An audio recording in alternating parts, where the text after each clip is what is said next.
नमस्कार बंधुरा घरे थाका खूब सामान्य किछु उपकरण दिए এই টেস্টি রান্নাটা আপনারা সহজেই বানিয়ে ফেলতে পারবেন। দুপুরে ভাতের সাথে হোক কিংবা রাত্রে রুটির সাথে এই রান্নাটা খুবই অসাধারণ খেতে লাগে। এর জন্য আমি দুটো মিডিয়াম সাইজের আলু নিয়ে নিয়েছি, এটাকে খোসা ছাড়িয়ে 4 টুকরো করে কেটে নিয়েছি।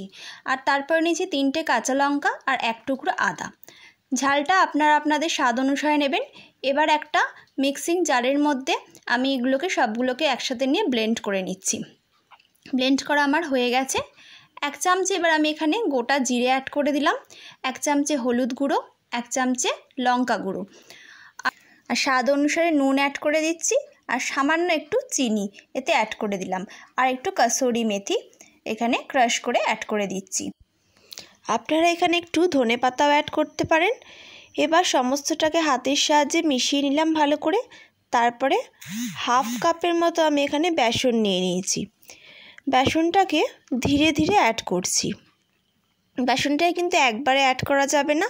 আর 4 চামচের মতো ময়দা আমি এখানে নিয়ে নিয়েছি, এটাকেও একসাথে ভালো করে অ্যাড করে 1 চামচের মতো তেল আমি অ্যাড করে দিয়েছি। আমি এখানে পারফেক্ট মেজারমেন্টটা বলছি না, কারণ এটা সম্পূর্ণ নির্ভর করবে আপনার আলুর সাইজের ওপর। কিন্তু মাথায় রাখবেন, যত কম ময়দা আর বেসনে আপনি এটাকে বানাতে পারবেন ততই আপনার আলুর টেস্টটা খুব ভালো হবে।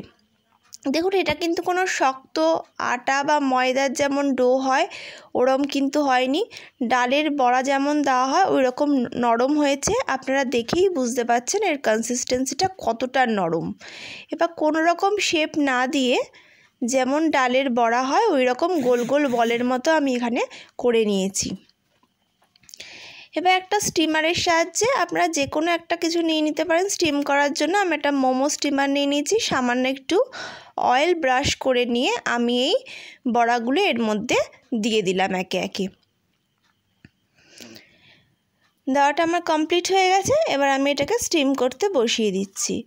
7 থেকে 8 মিনিট, বড় জোর 10 মিনিটের মধ্যে আপনারা দেখবেন যে বড়াগুলো পুরো রেডি হয়ে গেছে। আপনারা দেখলেই বুঝতে পারবেন বড়ার কালারটা দেখুন পুরো চেঞ্জ হয়ে গেছে। তাও কোনো একটা টুথপিক বা কোনো ছুরির সাহায্যে ঢুকিয়ে দেখে নিতে পারেন। পুরো যখন ক্লিন বেরোচ্ছে তার মানে আপনার বড়াটা পুরো রেডি। ঢাকা দিয়ে কিছুক্ষণ রেখে দিন, গরম অবস্থায় তুলবেন না, তাহলে কিন্তু ভেঙে যাবে। ঠান্ডা হওয়ার পর আমি এটাকে তুললাম। দেখুন বড়াগুলো কতটা সফট হয়েছে। আপনারা এই অবস্থায় বড়াগুলোকে গ্রেভিতে দিতে পারেন, কিন্তু এটাকে আমি আরেকটু টেস্টি করার জন্য 2 চামচ কড়াইতে তেল দিয়ে এটাকে একটু ভেজে নেব। দেখুন আমার ভাজাটা মোটামুটি হয়ে গেছে। একটু লাল লাল করে আমি এগুলোকে ভেজে নেব।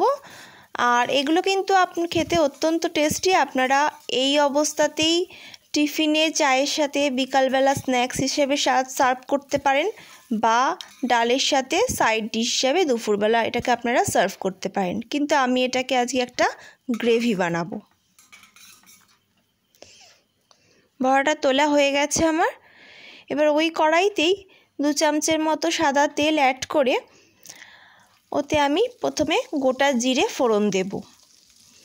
গোটা জিরেটা একটু ভাজা ভাজা হলেই আমি এখানে নিয়ে নিয়েছি একটা বড় সাইজের টমেটো, 5 থেকে 6 টুকরো কাজু, আর একটা ছোট টুকরো আদা। একটু সবটাকে আমি ভালো করে ব্লেন্ড করে নিয়েছি। আবার এটাকে আমি এখানে তেলের মধ্যে দিয়ে দিলাম। স্বাদ মতো নুন দিয়ে দিলাম এখানে, যাতে টমেটোটা তাড়াতাড়ি এখানে গলে যায়। আর দিলাম 1 চামচে চিনি, টেস্টটাকে ব্যালেন্স করার জন্য। আপনারা চিনিটাকে স্কিপ করতেও পারেন, তবে দিলে পরে টেস্টি হবে। 1 চামচে হলুদ গুঁড়ো, 1 চামচে লঙ্কা গুঁড়ো, 1 চামচে ধনে গুঁড়ো, সবগুলোকে অ্যাড করে ভালো করে আমি এখানে কষাবো যতক্ষণ না পর্যন্ত তেল ছাড়ে। দেখুন তেলটা আমার ছেড়ে দিয়েছে। এবার আমি এই ভাজা বড়াগুলো এখানে অ্যাড করে দেবো। বড়াগুলো এবার এই মশলার সাথে ভালো করে কষিয়ে নেব। বড়াগুলো খুবই নরম, কিন্তু মশলার সাথে কষানোর জন্য আপনার কোনো ভাঙার কোনো ব্যাপার থাকবে না, বা মেল্ট হয়ে যাওয়ার কোনো ব্যাপার নেই, ভালোভাবেই কষাতে পারবেন। কষানোটা এখানে আমার কমপ্লিট হয়ে গেছে। এবার ওই মিক্সির বাটি ধোয়া জল আমি এখানে দিয়ে দিলাম। আপনারা গ্রেভিটা সম্পূর্ণ আপনাদের ইচ্ছা অনুসারে আপনারা কিসের সাথে খেতে পছন্দ করবেন, ভাতের সাথে কি রুটির সাথে, সেই হিসেবে দেবেন জলটা। তো আমি এখানে জলটা একটু কম দিয়েছি, কেননা আমি এটাকে একটু গামাখা গামাখা করব, একটু শুকনো করব। জলটা প্রায় মোটামুটি শুকিয়ে এসছে। এই সময় আমি এখানে অ্যাড করে দেবো হাফেরও কম, সামান্য একটুখানি গরম মশলার গুঁড়ো আর কাসুরি মেথি। এটাকে ভালোভাবে মিশিয়ে দেবো। ব্যাস, রান্নাটা মেশানোর পরেই আমার পুরো রেডি হয়ে যাবে। দেখুন রান্নাটা দেখতেই কতটা টেম্পটিং লাগছে।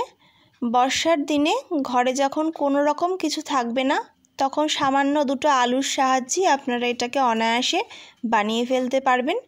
দুপুরে ভাত বা রুটির সাথে আপনার অসাধারণ লাগবে খাবারটা খেতে। আর আমার রান্নাটা ভালো লাগলে লাইক সাবস্ক্রাইব করতে ভুলবেন না।